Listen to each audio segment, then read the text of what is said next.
അനുഗ്രഹിക്കപ്പെട്ട ഈ നല്ല പ്രഭാതത്തിനായി നന്ദിയോട് സ്തോത്രം ചെയ്യുന്നു. ഇന്ന് പകൽക്കാലം പരിശുദ്ധാത്മാവ് നമ്മൾക്ക് ധ്യാനത്തിനായി തന്ന വചനം അപ്പോസ്തലനായ വിശുദ്ധ പൗലോസ് കൊലോസ്യർക്ക് എഴുതിയ 3-ാം അധ്യായം അതിൻ്റെ 15-ാമത്തെ വാക്യമാണ്. ക്രിസ്തുവിൻ്റെ സമാധാനം നിങ്ങളുടെ ഹൃദയങ്ങളിൽ വാഴട്ടെ. അതിനാലല്ലോ നിങ്ങൾ ഏക ശരീരമായി വിളിക്കപ്പെട്ടിരിക്കുന്നത്, നന്ദിയുള്ളവരായും ഇരിപ്പീൻ.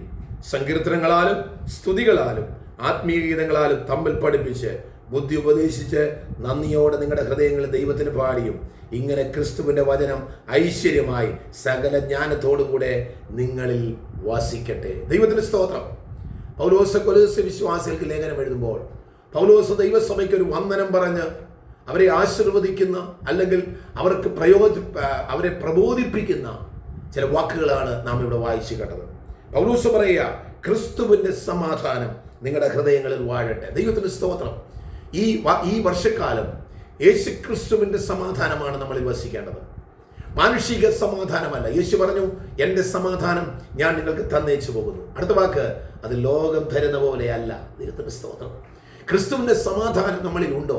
ക്രിസ്തുവിൻ്റെ സമാധാനം നമ്മുടെ കുടുംബത്തിലുണ്ടോ? ക്രിസ്തുവിൻ്റെ സമാധാനം നമ്മുടെ എല്ലാ മേഖലകളിലും ഉണ്ടോ? നമുക്ക് ഒരുപാട് കാര്യങ്ങൾ ചെയ്തെടുക്കാൻ സാധിക്കും. അതുകൊണ്ടാണ് പൗലോസ് പറയുന്നു, ക്രിസ്തുവിൻ്റെ സമാധാനം നിങ്ങളുടെ ഹൃദയങ്ങളിലാണ് വാഴേണ്ടത്. അപ്പോൾ ദൈവിക സമാധാനം നമ്മുടെ ഹൃദയത്തിൽ ഉണ്ടെങ്കിൽ അതൊരു റിഫ്ലക്ഷനായി വരും. ദൈവത്തിൻ്റെ സ്തോത്രം. രണ്ടാമത് പറയുന്നു, ഹൃദയങ്ങളിൽ വാട്ടെ. അതിനാലല്ലോ നിങ്ങൾ ഏക ശരീരമായി വിളിക്കപ്പെട്ടിരിക്കുന്നത്. നമ്മൾ ഓർക്കേണ്ട രണ്ടാമത്തെ കാര്യം, ക്രിസ്തുവിൻ്റെ സഭയുടെ അംഗമായി, ക്രിസ്തുവിൻ്റെ ശരീരത്തിലെ അംഗമായി ദൈവം നമ്മളെ വിളിച്ചിരിക്കുക. സ്തോത്രം. അപ്പോൾ സമാധാനകരമായ കാര്യം നമ്മുടെ ജീവിതത്തിൽ സംഭവിക്കുന്നത് നാം ക്രിസ്തുവിനോട് ചേരുമ്പോഴാണ്. യേശു ക്രിസ്തുവിൻ്റെ മക്കളാകുമ്പോഴാണ് നമുക്ക് സമാധാനം ഉണ്ടാകുന്നത്. അങ്ങനെയെങ്കിൽ യേശു ക്രിസ്തുവിനെ അറിയാത്തവരാണ് നിങ്ങളെങ്കിൽ, നിങ്ങൾ യേശുവിനെ അംഗീകരിക്കാത്തവരാണെങ്കിൽ ഈ വചനം കേൾക്കുമ്പോൾ നിങ്ങൾ യേശുവിൻ്റെ മക്കളായി നിങ്ങൾ തീരുക. അങ്ങനെയെങ്കിൽ നിങ്ങളുടെ ജീവിതത്തിൽ സമാധാനം ഉണ്ടാകും. മൂന്നാമത് പറയുന്നു, നിങ്ങൾ എന്ത് ചെയ്യണം? നന്ദിയുള്ളവരായിരിക്കണം. നന്ദിയുള്ളവരായി നിങ്ങൾ ഇരിക്കണം. നന്ദിയാണ് നിങ്ങൾക്ക് വേണ്ടത്. നിങ്ങളുടെ ഹൃദയത്തിനകത്ത് ദൈവത്തോടുള്ള ഭക്തി, ദൈവത്തോടുള്ള നന്ദി, ദൈവത്തോടുള്ള സ്നേഹമാണ് നിങ്ങൾക്ക് ഉണ്ടാകേണ്ടത്. ദൈവത്തിന് സ്തോത്രം. സന്തോഷം നിങ്ങളിൽ വരണം. നിങ്ങളുടെ ഹൃദയത്തിനകത്ത് നന്ദി വേണം. ദൈവമക്കളെ, ഈ പുതിയ വർഷക്കാലം ഹൃദയത്തിൽ സന്തോഷവും ദൈവത്തോടുള്ള നന്ദിയും നിങ്ങൾ പ്രകാശിപ്പിക്കുമ്പോൾ നിങ്ങളുടെ ഹൃദയത്തിനകത്തൊരു സന്തോഷം വരും. വരുമ്പോൾ നിങ്ങൾ ചെയ്യേണ്ട കാര്യങ്ങളാണ് പിന്നീട് പറയുന്നത്. സങ്കീർത്തനങ്ങളാലും സ്തുതികളാലും ആത്മീയ ഗീതങ്ങളാലും നിങ്ങൾ ദൈവത്തെ പാടി ആരാധിക്കണം. നിങ്ങൾ ദൈവത്തിന് സ്തോത്രം പറയണം. ദൈവത്തിന് വേണ്ടി വേർതിരിഞ്ഞ് ആരാധിക്കണം. അതാണ് പരിശുദ്ധാത്മാവ് നിങ്ങളെ കുറിച്ച് ആഗ്രഹിക്കുന്നത്.